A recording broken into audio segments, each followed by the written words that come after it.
자, 여러분 오늘 본문 말씀은 여러분 모두가 아주 익히 잘 알고 있는 아주 유명한 말씀이죠. 사도 바울이 말합니다. 나는 비천에 처할 줄도 알고 나는 풍부에 처할 줄도 압니다. 나는 이런 모든 것에 만족할 줄 아는 일체의 비결을 배웠습니다. 여러분 정말 멋진 고백이잖아요. 그렇죠? 이 믿음은 어떤 상황 속에서도 흔들리지 않고 오직 믿음으로 승리하는 삶을 살겠다라는 너무나도 멋있는 고백이에요. 그래서 한번 생각해 봤어요.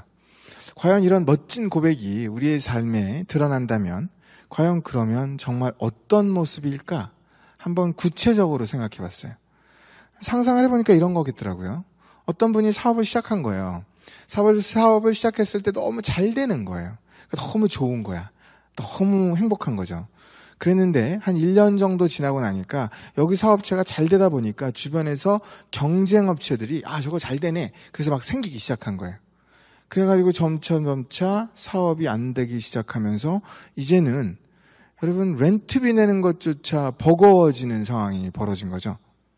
그럴 때 오늘처럼 이분이 믿음으로 고백을 하는 겁니다. 당연히 힘들어야 되고 당연히 괴로워야 되고 하나님과 어떻게 하면 좋겠습니까? 막 그렇게 원망해야 되는 상황인데 오늘처럼 뭐라고 고백을 하냐 하면 하나님 제가 풍부에 처할 줄도 알고 비천에 처할 줄도 아는 일체의 비결을 배웠습니다. 감사합니다. 야, 진짜 멋진 고백이죠. 여러분 이게 정말로 이런 삶이 우리한테 주어진다면 이거는 굉장한 축복이에요. 그런데 우리가 잘 알죠. 이게 얼마나 쉽지 않다라는 걸. 솔직히 이렇게 자족할 줄 아는 믿음이라면 이게 얼마나 대단한 축복이에요. 그런데 참 쉽지 않아요. 많은 사람들이 물어봐요. 목사님, 견고한 믿음이 도대체 어떤 모습입니까? 견고한 믿음. 여러분, 견고한 믿음이 뭐예요? 견고한 믿음은 딴 게 아닙니다. 견고한 믿음은 흔들리지 않는 거예요. 흔들리지 않는 거죠. 다시 말해 자족할 줄 아는 믿음이에요. 좋을 때도 감사하고 나쁠 때도 감사할 수 있는 자족할 줄 아는 믿음, 이게 견고한 믿음이죠. 흥할 때도 감사하고 망할 때도 감사할 수 있는 자족할 줄 아는 믿음, 건강할 때도 기뻐하고 아플 때도 기뻐할 수 있는 자족할 줄 아는 믿음, 이게 바로 흔들리지 않는 믿음, 견고한 믿음이라는 거예요. 우리 모두가요, 이렇게 견고하고 흔들리지 않는 믿음, 풍부에 처하거나 비천에 처할 줄 아는 믿음, 이 귀한 믿음을 가질 수 있기를 주님의 이름으로 축복드립니다. 말씀을 주의 깊게 보잖아요, 오늘 말씀을. 그러면 가슴에 와닿는 표현이 있어요. 한번 볼게요. 가슴에 와닿는 게 뭐냐면 나는 비천에 처할 줄도 알고 풍부에 처할 줄도 아는 일체의 비결을 배웠대요. 은혜가 여기에 확 들어오는 게 뭐냐면 단어가 배웠다라는 단어죠. 여러분 보통 우리는 은혜는 뭐예요? 받는 거죠. 은혜는 얻는 거죠. 그러니까 우리는 믿음에 대해 말할 때 믿음은 받는 거예요. 믿음은 얻는 거예요. 이렇게 생각해요. 다시 말해 100% 수동적인 거예요. 하나님은 주시고 우리는 받기만 하면 되는 거죠. 그렇다면 믿음은 정말 무조건 수동적인 것일까요? 받기만 하면 되는 걸까요? 오늘 말씀을 가만히 보니까 그렇지가 않아요. 사도 바울은 오늘 자신이 풍부에 처할 줄도 알고 궁핍에 처할 줄도 아는 이 놀라운 견고한 믿음, 자족할 줄 아는 믿음은 배웠대요. 받았대요? 얻었대요? No. 배웠대요. 여러분 여기서 배운다라는 것의 의미가 무엇일까 봅니다. 배운다라는 것의 의미는 뭐냐 하면 성장하는 과정을 의미합니다. 여러분 배우는 데는 시간이 걸려요. 능동적이고 적극적인 노력이 필요한 거죠. 우리 모두는 여러분 초등학교, 중학교, 고등학교, 대학교, 여러분 이게 시간이 엄청나게 걸리잖아요. 이 과정이죠. 성장하는 과정이죠. 배움의 특징 중에 아주 중요한 특징이 그래서 시간이에요. 배움은 어느 한순간에 확 이루어지는 게 아니라 시간을 걸려서 조금씩 나아가는 과정이 필요하다라는 겁니다. 자, 예를 들어서 여러분 영어를 배웠던 거 기억해 보세요. 저 같은 경우에도 영어를 배웠던 게 중학교 1학년 때부터 영어를 배우기 시작했어요. 영어를 배울 때 제일 처음에 배운 게 뭐예요? A, B, C, D. 기억나시죠? 여러분 처음 보는 그 A, B, C, D. 자음은 뭐고, 모음은 뭐고, 뭐 이래가지고 배우기 시작했잖아요. 여러분 너무 재밌지 않아요? 그러면서 배운 거예요. 우리가 영어를요. 그리고 나서 한국에서 제가 영어를 배울 때 맨날 배웠던 게 인사법. How do you do? 이렇게 배웠어요. 여러분 기억나시죠? 근데 미국에 왔더니 How do you do? 하는 사람은 본 적이 없고요. 뭐라 그러냐면 What's up? 딱 그래요. 근데 저는 그때 한국에서 배운 적이 없어요. What's up? 그러는데 처음 들었거든. 그래서 나는 What's up? 그래서 위에 뭐가 있나 하고 하늘을 쳐다봤다니까. 야, 정말. 여러분, 배우는 거요? 야, 평생 시간을 들여서 노력해서 우리가 점진적으로 배우잖아요. 그리고 모르는 거 천지입니다, 여전히. 그쵸? 배움은 끝이 없어요. 그런데 안타깝게도 신앙인들은 가끔 신앙을 한순간에 확 바뀌는 거라고 생각해. 하나님께서 은혜를 확 주면, 불같이 주면 내 인생이 확 바뀐대요. 아니라는 거였어요. 여러분, 내 인생이 한순간에 확 바뀐다는 이런 생각을 우리는 갖는 거예요. 절대 그렇지 않아요, 여러분. 여러분, 우리는요, 기적을 한 번에 받아서 확 바뀌는 게 아니에요.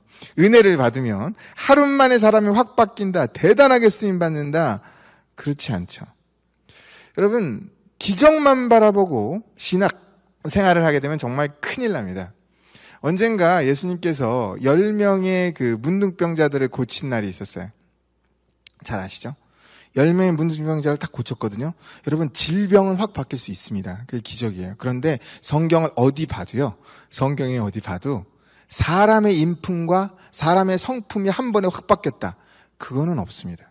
그거는 시간이 걸려서 하나님의 사람으로 바뀌어가는 거예요. 근데요, 여러분, 이렇게 그 질병도 확 낫는 거 보니까 우리가 좀 조심해야 될 게 뭐냐면 10명의 문둥병자를 고쳐줬거든요. 확 바뀌었거든요.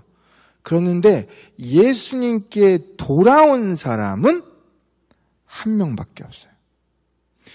기적을 통해서 사람은 예수님께 안 돌아온다는 거예요. 열의 9은 안 돌아온다는 거예요. 여러분, 믿음의 핵심은 기적이 아니에요. 기적을 통해서 바뀌려고 하면 열의 9은 안 바뀐다는 거예요.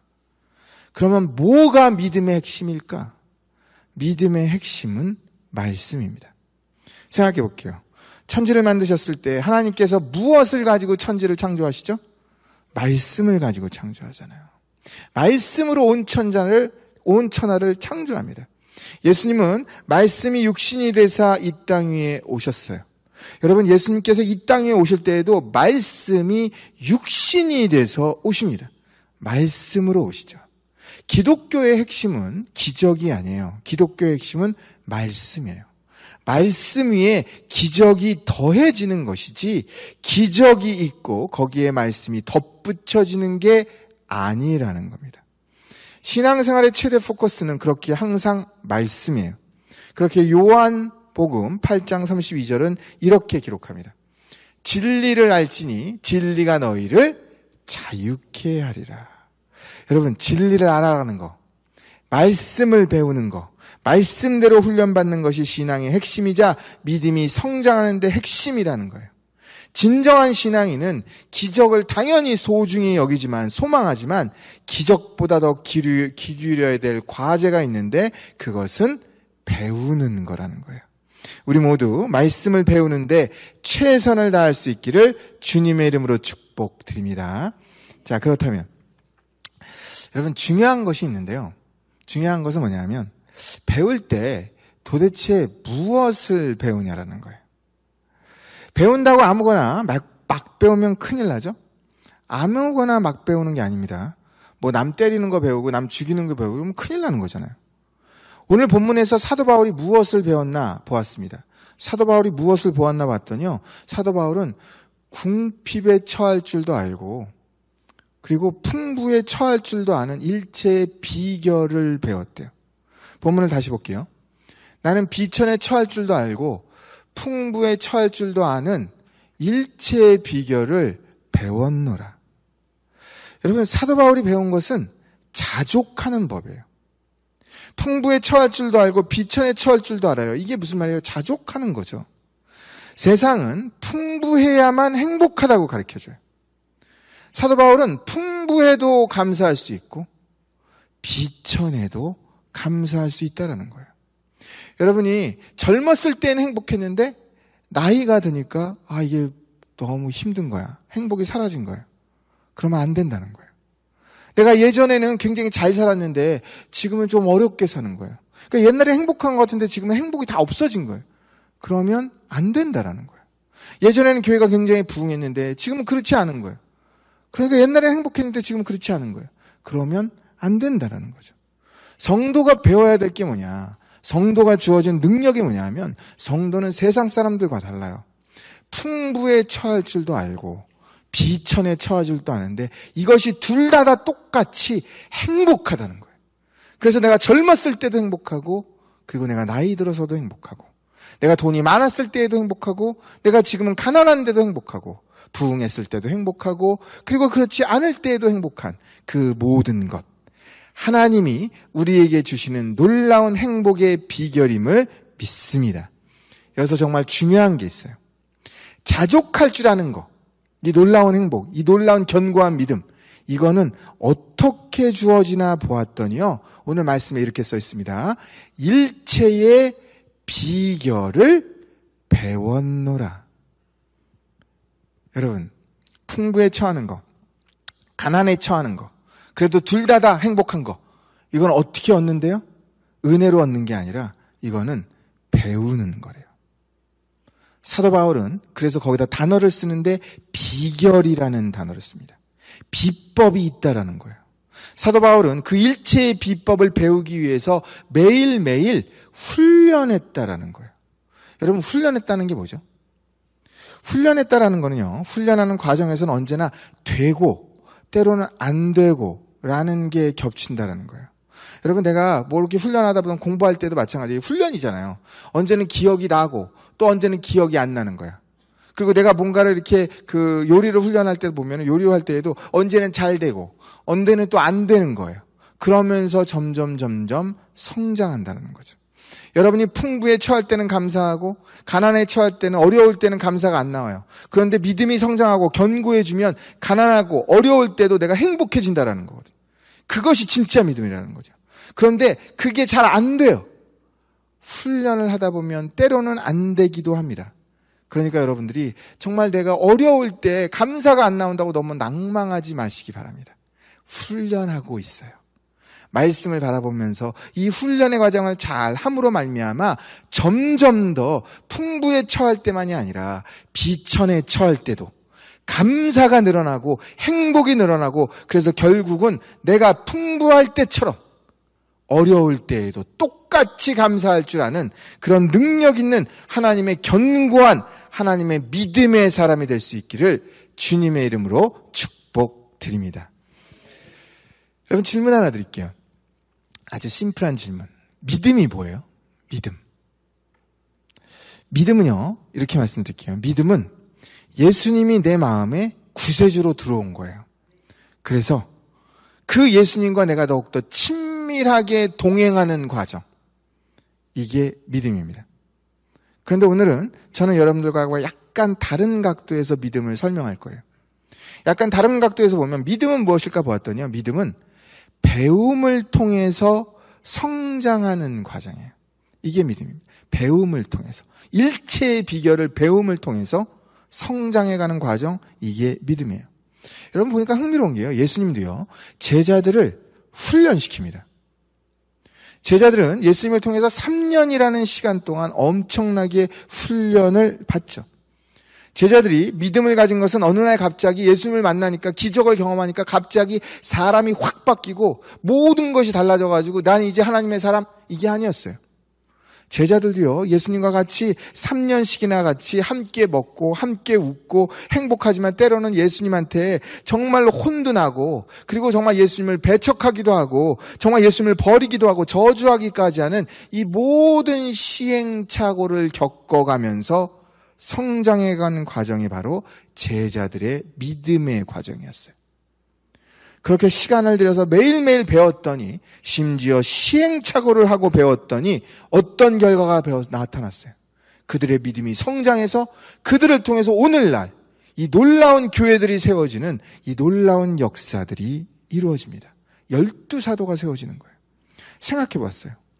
왜 예수님께서 제자들을 굳이 3년씩이나 훈련시켰을까? 예수님도 우리를 바꾸는데요. 여러분, 예수님이잖아요. 그러니까 훈련 다 빼고 제자들 딱 세워놓고 내가 오늘부터 너희들을 내 제자로 삼노라, 이제부터 능력이 생겨라 하고 예수님 못했겠어요? 얼마든지 할 수 있죠. 예수님은 온 우주를 창조한 분 아니에요. 얼마든지 할 수 있는데요. 예수님 우리랑 관계를 가질 때 그런 식으로 안 가져요. 우리를 꼭두가시로 안 만들어요. 예수님은 인격적인 분이기 때문에 우리하고 인격적으로 믿음을 성장하게 만드십니다. 훈련의 과정을 겪게 만드시죠. 그래서 그들이 훈련을 통해서 믿음이 성장하기를 원하십니다. 믿음의 성장은 시간이 걸려요. 믿음의 성장은 매일매일 훈련하는 이 훈련이 필요해요. 훈련의 과정이 필요하다는 거예요. 베드로를 볼게요. 그가 어떻게 죽어요? 십자가에 거꾸로 달려서 순교합니다. 정말 위대한 믿음의 사도가 되죠. 그런데 그것이 가능했던 이유는 예수님과 함께 3년씩이나 동행하는 그 훈련의 과정이 있었기 때문이에요. 이스라엘 백성들 볼게요. 여러분, 이스라엘 백성들 보니까 하나님의 사람으로 가나안 땅에 들어갈 때 40년이라는 시간 동안 광야에서 훈련하는 시간을 갖습니다. 믿음은 어느 날 하루, 갑자기 하룻밤 만에 내게 확 주어지는 무엇인가가 아니라 성장하는 과정이에요. 우리 모두 하나님의 말씀을 배우는데 목숨을 걸기를 축복드립니다. 솔직히 세상에서는 은퇴라는 개념이 있잖아요. 이렇게 말씀드릴게요. 하나님의 말씀을 배우는 데에는 은퇴가 없음을 믿습니다. 여러분, 은퇴 없어요. 왜냐하면 믿음은 뭐냐면 믿음은 하나님의 말씀을 배우는 과정이잖아. 근데 내가 이제 은퇴했어. 그러니까 난 더 이상 안 배워도 돼. 하나님의 말씀. 그럼 무슨 말이냐? 믿음은 하나님의 말씀을 배우는 과정인데 은퇴해서 안 배우면 믿음이 배워가는 과정인데 안 배우니까 이 믿음이 떨어진다는 소리죠. 믿음이 죽어간다는 소리죠. 우리는 하늘나라 갈 때까지 영원토록 언제나 하나님의 말씀을 배우고 하나님의 말씀과 가까이 하고 이 훈련의 과정을 거쳐서 언제나 날마다 조금씩 믿음이 성장해가는 우리 모두가 되기를 주님의 이름으로 축복드립니다. 솔직히요, 세상에는 참 불만족스러운 일이 굉장히 많잖아요. 매일매일 화날 일이 참 많아요. 그러니까 우리를 짜증나게 하는 사람들도 있고 우리를 걱정하고 불안하게 하는 일도 터지고 건강이며 가게며 자녀 문제 때문에 부부관계 때문에 모든 상황 속에서 우리는 불만족하고 살 때가 굉장히 많습니다. 이 불만족이 여기에 많을 때가 많아요. 자, 여러분, 그럴 때 어떻게 해야 될까요? 정말 우리가 배워야 될 게 뭘까요? 우리가 배워야 될 건 뭐냐면 믿음으로 보는 눈을 배워야 돼요. 믿음으로 보는 눈, 삶에 대한 올바른 관점을 가져야 된다는 거예요. 사도 바울이 배운 게 뭐냐면 어떤 상황에서도 모든 것에 자족할 줄 아는 그 비결, 그 비법, 그 관점을 배웁니다. 다시 말해 믿음으로 자족할 줄 아는 관점을 배운 거예요. 자, 이게 무슨 말일까? 믿음으로 올바른 관점을 가지고 모든 것을 보게 되면은 어떤 상황 속에서도 하나님의 뜻을 찾게 되고 하나님과 더불어서 흔들리지 않고 견고한 삶을 살 수 있다라는 거예요. 믿음으로 올바르게 보게 되면 세상이 다르게 보인다라는 겁니다. 제가 예화 하나 드릴게요. 니콜라스라는 중년의 어떤 미국 성도가 있었대요. 근데 이 사람이 이 니콜라스가 목사님을 찾아갔대. 그러니까 목사님을 찾아가가지고 이제 자기 고민을 얘기한 거죠. 자기가 요즘 너무 힘들다는 거야. 너무 괴롭다는 거야. 너무 우울하고 너무 불안하다는 거야. 그래가지고 목사님한테 니콜라스가 하소연을 하기 시작합니다. Nothing in my life is going right. I have no reason to be excited. No reason to be thankful. 아무것도 제대로 되는 게 없습니다. 그래서 기쁠 일도 없고 감사할 일도 하나도 없습니다. 이렇게 막 다 그 넋두리를 한 거예요. 상담을 하던 목사님이 그러면 잠깐만 계세요. 그러면서 종이를 가져온 거예요. 볼펜하고. 그러면서 실습을 좀 해보겠다고. 그러면서 이 종이에다가 그 가운데를 이렇게 쭉 종이를 선을 그으래요. 그러면서 여기다가는 감사할 일, 여기다는 불평할 일. 이렇게 두 개를 쓰고, 그 다음에 이제부터 여기를 꽉 채워보라는 거죠. 가뜩이나 힘들고, 가뜩이나 짜증나서 목사님한테 그래도 상담이라고 받아오러 왔는데, 아니, 왜 이런 일까지 시키냐고 이 사람이 더 화가 난 거예요. 그래서 목사님, 왜 이러냐고 딱 그렇게 따지는데, 이 목사님 대단하네요. 거트가. 그냥 그 자리에서 흔들리지 않고요. 딱 뭐라고 던졌냐면, 니콜라스, 당신의 아내가 죽었다고 들었어요. 유감입니다. 딱 이렇게 얘기한 거예요. 그랬더니 이 니콜라스가 너무 기가 막혀가지고, 아니, 내 아내가 언제 죽었어요? 나 오늘 아침에도 나 아내하고 같이 아침밥 먹고 내가 지금 왔는데 언제 죽었냐고, 왜 목사님 이런 쓸데없는 소리 하냐고 목사님한테 화를 딱 낸 거예요. 그러니까 목사님이 뭐라 그러냐면, 그러면 기쁘고 감사한 것을 적는 글 안에다가 그 healthy wife, 건강한 아내가 있어서 감사합니다 라고 적으시라고. 그러니까 그 사람이, 목사님이 그러니까 그냥 적은 거예요. 니콜라스가 딱 적자마자 목사님이 또 뭐라 그러냐면, 제가 들었더니 당신의 집이 최근에 불에 타가지고 다 홀라당 탔다고 하던데 정말 유감입니다. 그랬더니 이 니콜라스가 또 열이 받은 거예요. 아니, 우리 집이 언제 탔냐고. 언제 탔어요? 불 안 탔거든요? 그랬더니 이 목사님이 또 뭐라 그러냐면, 그러면 그 감사한 란에다가 a place to live, 오른쪽에다 살 수 있는 집을 주셔서 감사합니다. 그렇게 적어보시라고. 그렇게 적은 거예요. 그랬더니 또 목사님이 또 이번에 뭐라 하냐면, 당신이 얼마 전에 직장에서 해고됐다고 들었습니다. 유감입니다. 그런 거예요. 그랬더니 이 사람이 또 화가 나가지고, 아니, 내가 언제 해고됐냐고. 나 지금 직장 다니고 있거든요. 그랬더니 목사님이 또 뭐라 그랬을까요? I have a good job. 나는 직장이 있어서 감사합니다 라고 쳐보라고 한 거예요. 여러분, 이 정도 되면 목사님이 무슨 뜻인지 금방 알겠죠? 이거 모르면 바보잖아. 그러니까 이거를 니콜라스가 금방 깨달은 거예요. 그리고 나서 쓰기 시작합니다. 내가 현재 가지고 있는 거, 내가 현재 누리고 있는 게 무엇인지를 쓰기 시작했는데 꽉 찬 거예요. 그러더니 목사님 방을 나올 때에는 얼굴이 환한 채로 나왔다라는 거예요. 여러분, 여쭤볼게요. 뭐가 달라졌어요? 달라진 게 뭐예요? 상황은 하나도 안 달라졌어요. 상황은 달라진 게 없습니다. 달라진 게 있다면 관점이 달라졌어요. 보는 것이 달라졌어요. 관점이 달라지잖아요. 그러면 세상이 다르게 보입니다. 그리고 그렇게 세상이 다르게 보이면 세상이 다르게 느껴져요. 다르게 봐야 돼요. 믿음으로 다르게 봐요. 세상에는 항상 나쁜 일들은요, 여러분 언제나 있어요. 나쁜 일들은 항상 그 자리에 있습니다. 나쁘게 보려고 하면 나쁘게 볼 수 있는 일들은 세상에는 널려 있어요.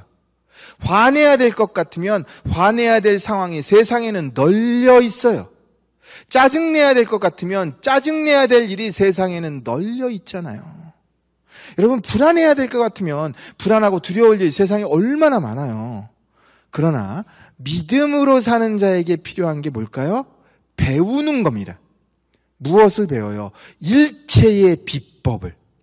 자족하는 일체의 비법을. 다시 말해, 어떤 상황에서도 만족하게 보는 관점을 배우는 거예요. 어떤 상황도 감사할 수 있는 관점을 배우는 거죠. 결국 상황이 문제가 아니라 믿음의 문제예요. 믿음으로 보지 못하기 때문에 힘들고 괴롭다라는 거예요. 여러분, 매일매일 살아가면서 우울하고 힘들고 괴롭고 짜증나고 불안하고 두려워하고 살아간다면 얼마나 힘들어요. 그런 일 널려 있습니다. 그럴 때 여러분 어떻게 해야 되냐? 말씀을 배우래요. 일체의 비결을 배우래요. 내가 풍부에 처할 줄도 알아요. 모든 상황이 좋아요. 그것도 내가 감사한 것을 배웠어요. 근데 내가 비천에 처할 줄도 알아요. 지금 너무너무 힘들어요. 그런데 이 비천에 처하는데도 행복하고 감사하는 비법을 얻으래요. 배우래요. 배우래요. 배울 수 있습니다. 하나님의 사람은 두려워하지 않고 무서워하지 않고 불안하지 않아요. 디모데후서 1장 7절. 하나님이 우리에게 주신 것은 두려워하는 마음이 아니다. 두려워하는 마음은 하나님이 우리에게 주시는 마음이 아닙니다. 우리 모두요, 더욱더 말씀에 집중하세요. 더욱더 하나님 바라보세요. 그 일체의 비법을 배우세요. 그래서 믿음으로 보는 관점을 배워서 이제는 풍부의 처에서도 감사하고, 정말 모든 것이 다 없어진 것 같고 모든 것이 다 낭망스러운 그런 상황 속에서도 여전히 밝게 웃고 여전히 감사하고 항상 기뻐할 수 있는 하나님의 행복한 자녀가 될 수 있기를, 그 비법을 배우기를 주님의 이름으로 축복드립니다. 이제 말씀을 정리합니다. 오늘 말씀에서 우리가 꼭 기억해야 될 것은, 배우는 것도 참 중요한데요, 그 관점을, 하나님 앞에서 일체의 비법, 그 관점을 배우는 것도 중요한데 성령의 임재도 함께 해야 된다. 이 두 개는 언제나 같이 갑니다. 배우지 않고 성령의 임재만 바라잖아요. 그 기적만 바라면 문제가 생겨요. 신비주의로 빠집니다. 근데 동시에 성령의 임재는 사모하지 않아요. 그리고 맨날 배우기만 하려 그래. 그러면 여러분 커지는 게 있습니다. 성령의 임재는 사모하지 않고 맨날 배우기만 하려고 그러면 뭐가 커질까요? 머리만 이따만하게 커져요. 머리만 점점 커집니다. 제자들이 예수님께 3년 동안 배웠습니다. 나름 복음에 대해서 머리가 커진 거예요. 그랬는데요, 그들이 능력을 발휘하기 시작한 때는 언제일까요? 오순절 성령의 임재를 경험했을 때예요. 성령의 임재가 있어야 된다는 거예요. 거꾸로입니다. 솔직히 예수님이 뜻하셨다면 예수님은 제자들에게 3년 동안 훈련 안 시키고 성령의 임재 오순절 바로 줬을 거예요. 얼마든지 가능했어요. 그런데 성령의 임재만 바로 준 게 아니라 예수님은 오히려 그들로 하여금 3년 동안 주님과 동고동락하시면서 훈련을 시키십니다. 훈련과 성령의 임재는 같이 간다는 거예요. 여러분 모두가 성령의 임재를 끊임없이 사모할 수 있기를 축복합니다. 그렇다면 이제 예수님께서 승천하신 이때 성령의 임재를 사모한다는 게 무엇일까 생각해 봤어요. 예수님께서 승천하신 이때 성령의 임재를 사모한다는 건 딴 게 아니에요. 주님을 더욱더 바라보는 거예요. 예수님 한 분으로 충분하다는 것이 분명해지는 거예요. 예수님과 한 발짝 더 가까워지고 예수님과 동행하는, 예수님과 친밀해지는 게 내 정말 간절한 소망이 되는 거예요. 우리 교회에 여러분 모두가 예수님과 정말 친밀하게 동행하고 싶은 이 욕구가, 이 소망이 우리 안에 가득할 수 있기를 축복드립니다. 그래서 내가 더욱더 주님을 알기 원합니다. 내가 더욱더 주님 앞에서 훈련받기를 원합니다. 그래서 내가 훈련받아서 부에 처할 줄도 알고 가난에 처해서도 감사할 줄 아는 이 일체의 비법, 하나님 이 자족할 줄 아는 관점을 배우기 원합니다. 성령의 눈으로 볼 줄 알기를 원합니다. 우리 모두가 그렇게 되어서 여러분 모두가요, 가정 내에서 때로는 어려워도, 그리고 정말 내가 몸이 아파도, 때로는 직장에서도 힘든 일이 있어도, 교회에서도 아프고 괴로운 일이 있어도, 정말 어떤 상황 속에서도 비천에 처해서도 여전히 감사하고 여전히 행복할 수 있는, 여전히 밝을 수 있는 우리 모두가 되기를 주님의 이름으로 축복드립니다.